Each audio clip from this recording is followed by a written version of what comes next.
Okay, so if people would like to wave their hands and ask questions or make points, if you'd like to wait for the microphone to come to you and stand up and say who you are, that would be very helpful.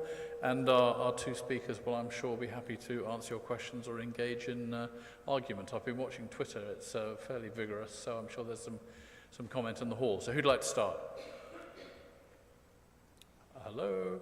Is this thing on? Seriously?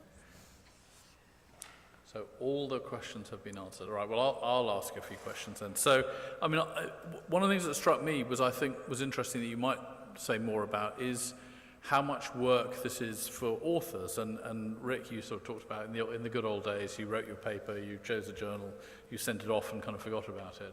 And now there seems to be a demand that authors make choices about where to publish. They make choices about how to then promote their work. So, I mean, is this, both of you, is this realistic to expect researchers to put the time into this and have the expertise that they need to do this? Is this a positive thing, or is this a retrograde thing?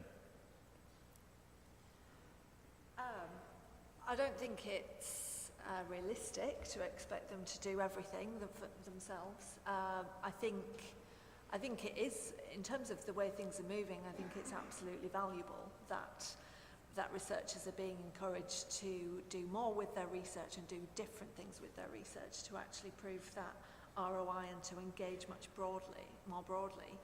They're not being fully supported by their university yet, though there are research management departments that are increasing in size and scope.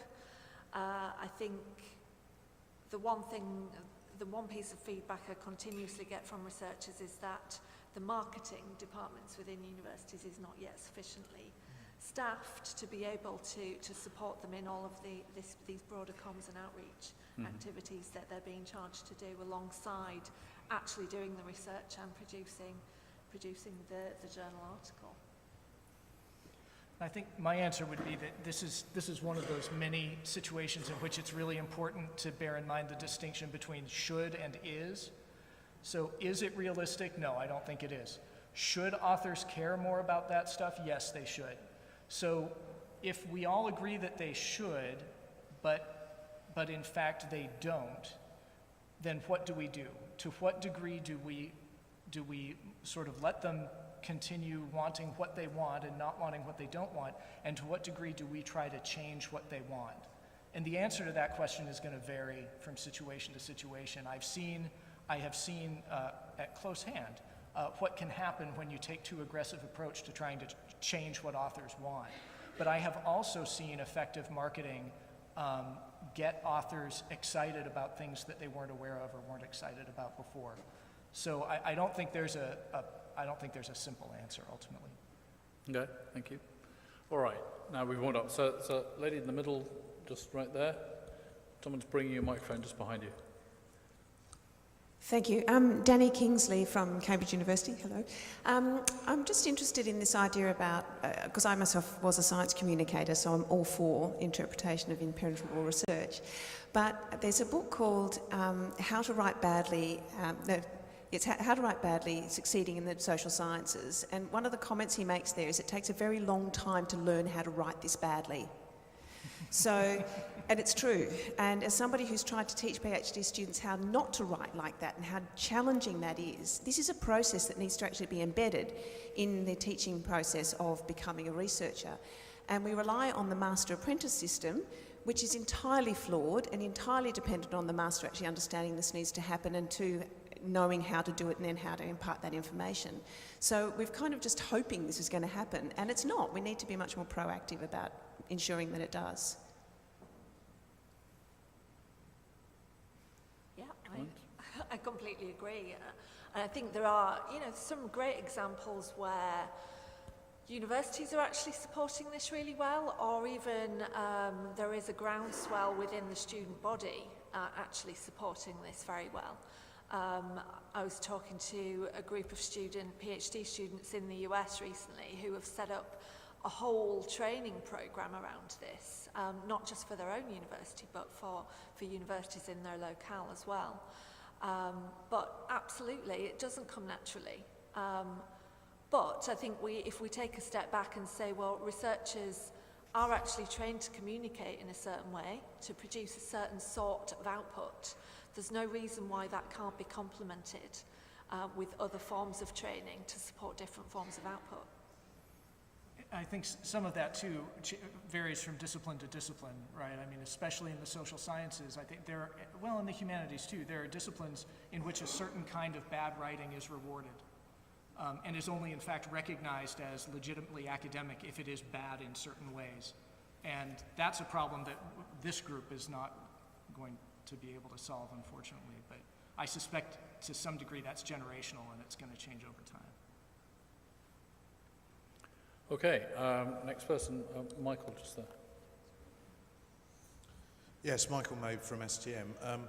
I wanted to comment on two things, really. One was in Vicky's presentation, there was a slide which repeats something which has been oft repeated, that articles are not cited and they're not read. And this is, I'm afraid, simply not true. Most of the research that's been done, particularly by Carol Tenopir and Don King, shows that articles are incredibly well read and used by researchers. And in fact, if you go back to the people at ISI and ask them about the citation effect, I mean, one of the things that gets forgotten there is that the main source of citations for any article is the author themselves. And I find it inconceivable that an author wouldn't have cited themselves. So the idea that articles, or 50% of articles, are not cited, I think just simply can't be true. The other point was really for Rick, which is interesting list you had there of helpful websites and all the rest. And I'd just like to recommend that you add Think, Check, Submit to that list, because this is an industry-inspired initiative to try and provide information for researchers about what they should be looking at and checking before they decide where they submit.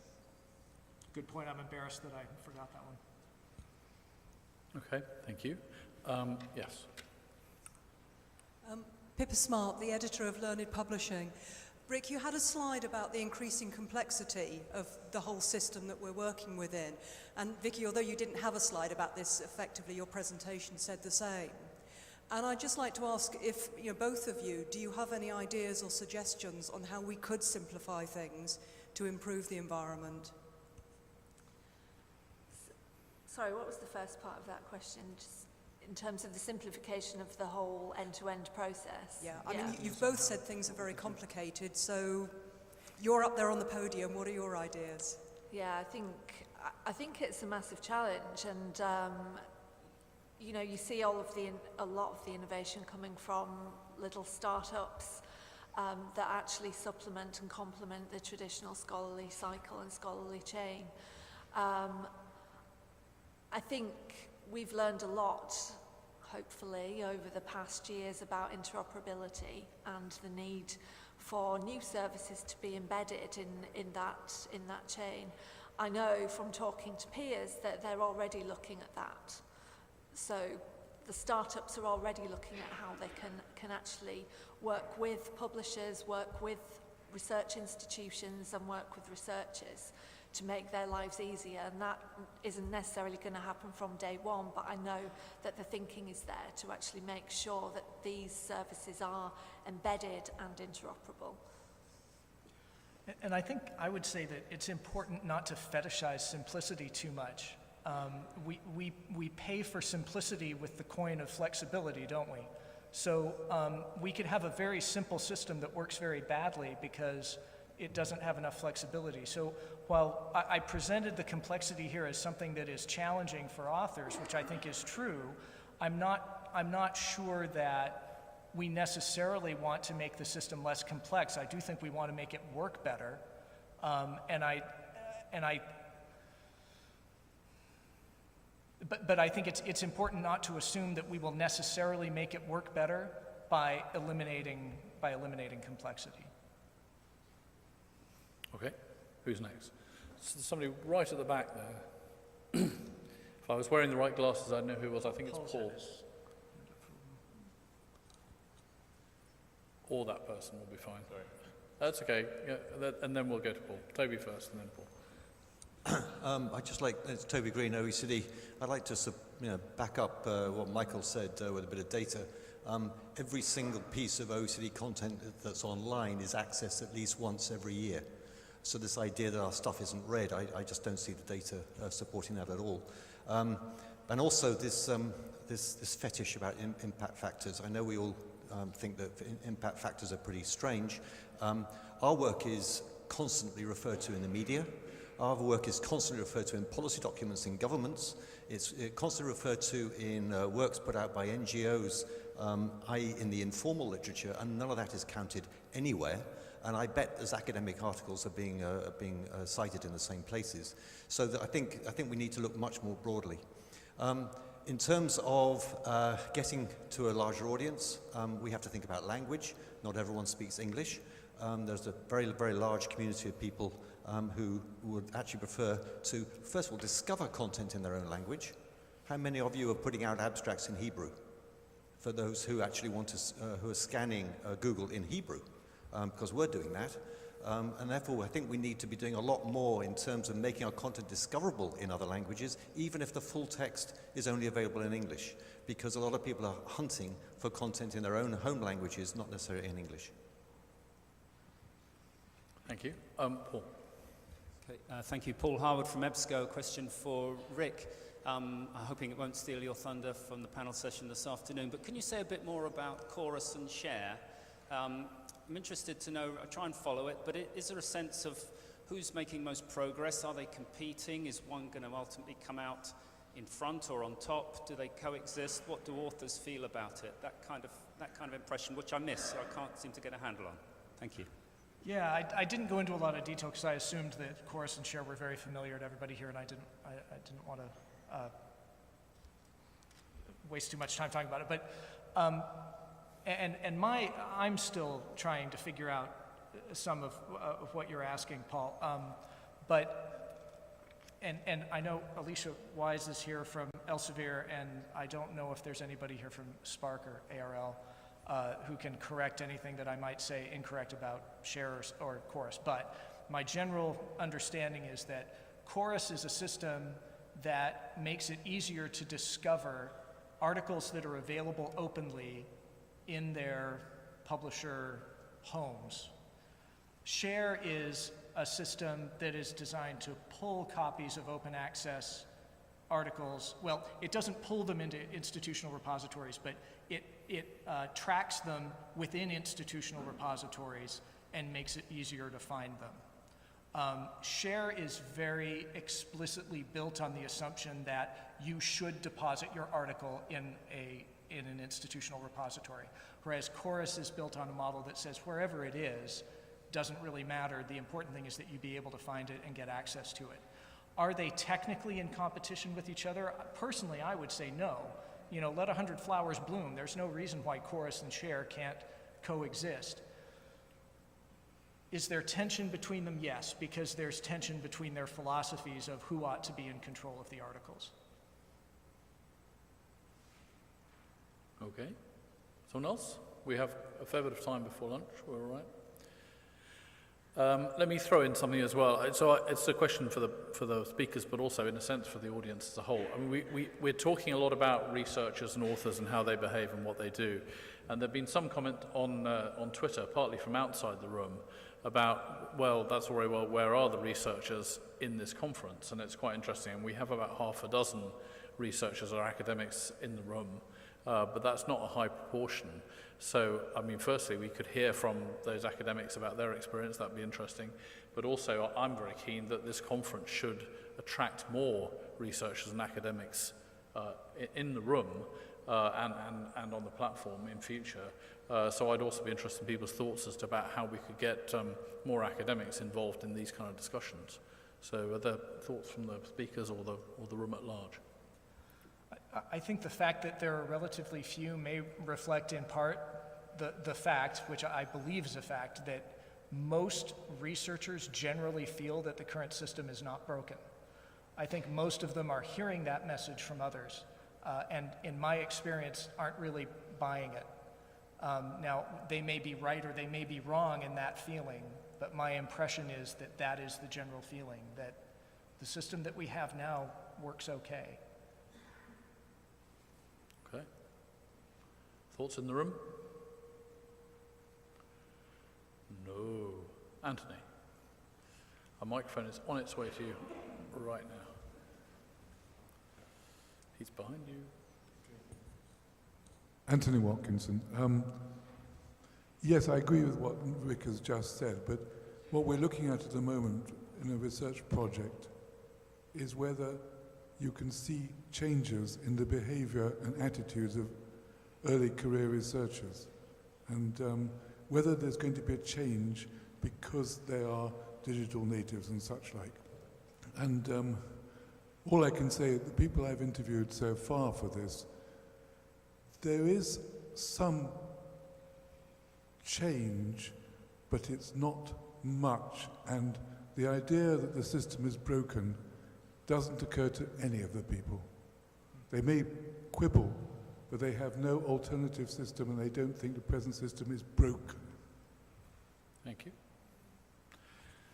Toby, at the sort of back there.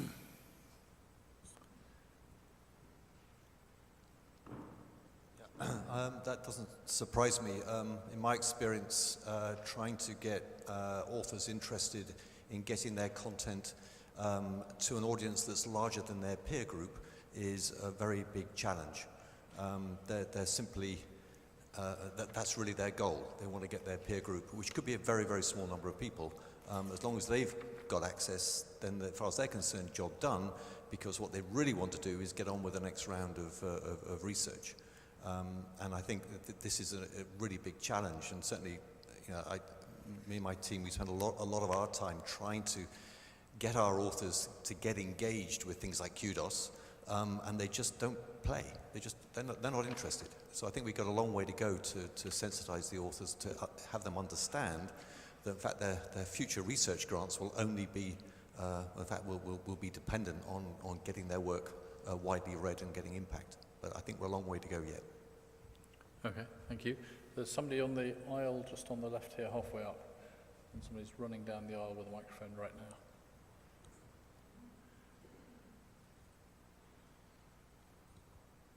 Hi, thank you. Peter Rogers from eLife. I just want to mention something in response to what Rick said about the system not being broken in the view of researchers.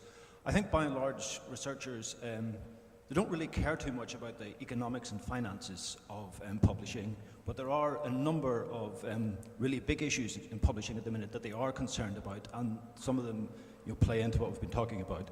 So I think there's certainly, and the other thing I should say is, and I'm going to be guilty of this myself, I think the debate in publishing is often hijacked by the life and biomedical sciences, and particularly the life and biomedical sciences in the US, and in particularly the people within that group who are funded by the NIH. But I think there's a definite concern about peer review and its inefficiency and its delay and it's just the sort of hostile nature of it. And I think there's sort of certainly an appetite for a better way of peer reviewing research and to move away from this culture of reviewer experiments, which is very common in that community. There's real concern about job prospects in that people who do a PhD and stay on to do a postdoc, the chances of getting a permanent group leader tenured position is 5% or so.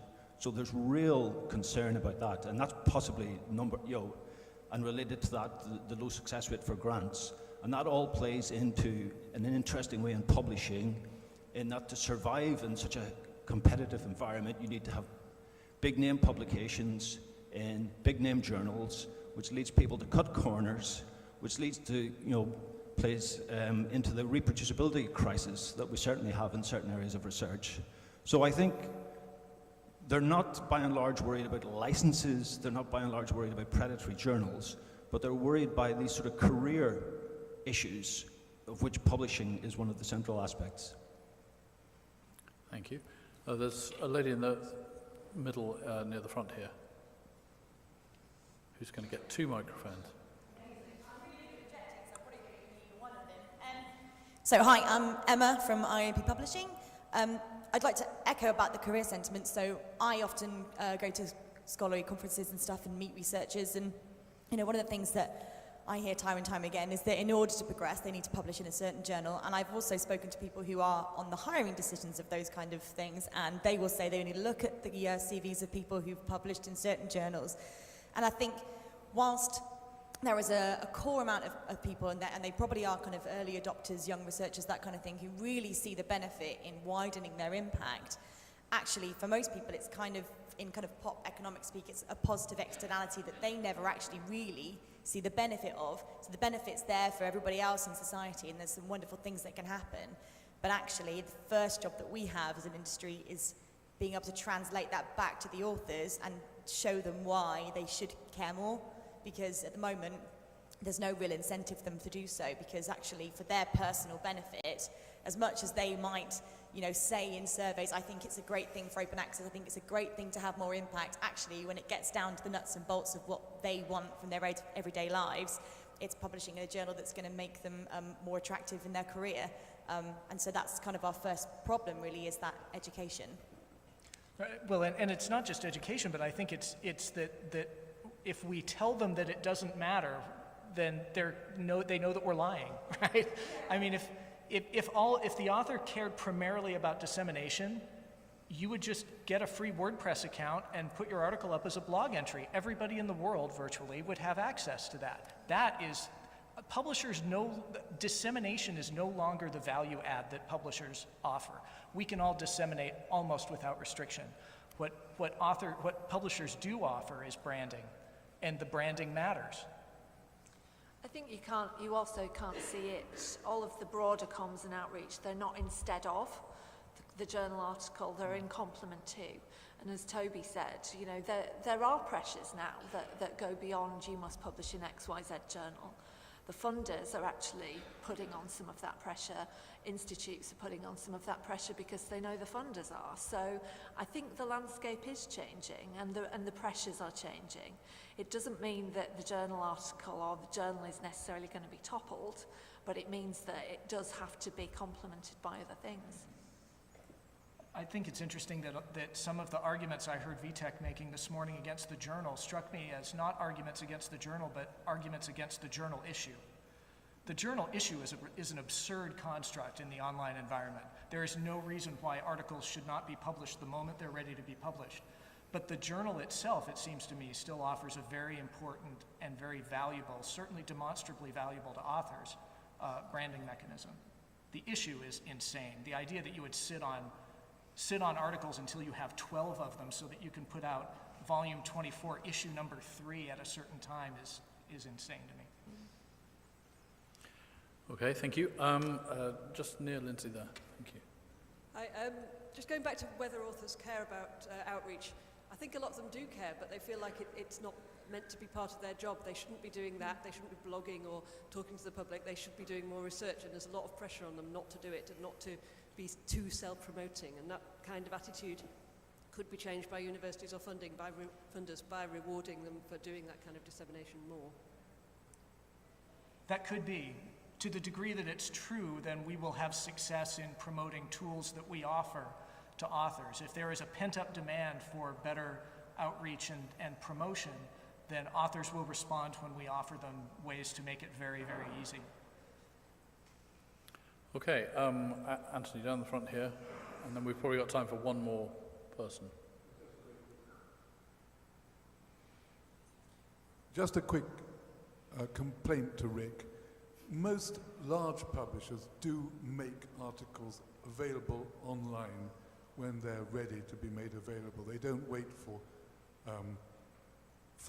an issue. That's something a bit naughty of you to say that, Rick, because I've heard it said before. You must be talking about the humanities, perhaps. So is that true that like Alicia, Elsevier articles, do they not publish in issues anymore? Do they just? Oh, I see. Well, good. Then that's great. I mean, when I say the concept of the issue is insane, I'm not saying all the publishers are insane. I'm saying publishers who continue to publish that way are insane. And if most of them aren't anymore, then good for them. Okay, Danny waved at me with her good arm, and so if we get just in the middle there. Just on that thing about publishing before publication, it would be nice if that was actually considered to be the publication date. The embargo doesn't start till the issue is out, by the way, but that's an aside. I just wanted to say that there is probably a problem with people, the unknown unknowns here with the researchers. So there's a bit of, I know teaching, I went to school. There's a bit of that with publishing. So a lot of researchers publish an article and they think they know all about publishing and they understand the publishing process and they understand peer review, and they don't. And I did a debate piece a couple of years back where a colleague and I wrote a piece saying that open access is the whipping boy for problems in the scholarly communication system. Invitation went out to a whole heap of people to counter that argument. 4 of the 5 people who wrote counter arguments were actually information systems people, because it was an information systems journal. All 4 of them said, what's really needed is an analysis of the scholarly communication system, completely ignoring the fact that had in fact been going on for the last 45 years. And so with our counter to their responses had to come back and say, sorry guys, not news. And so what we sort of think is that what we've been trying to do, or I've been trying to do for the past 20 years, is engage researchers with this idea that if only they understood, then they'd come on board. It's a bit like the climate change thing. It's not working, and I think what we need to do is just enable the researchers, make it happen around them, because they're bloody lazy, they don't want to do any of this stuff, they just want to do their research, so make it easy for them and then we might get somewhere. That's my conclusion after 20 years. Okay, on that excellent note, I think this is probably the moment to start breaking for lunch. So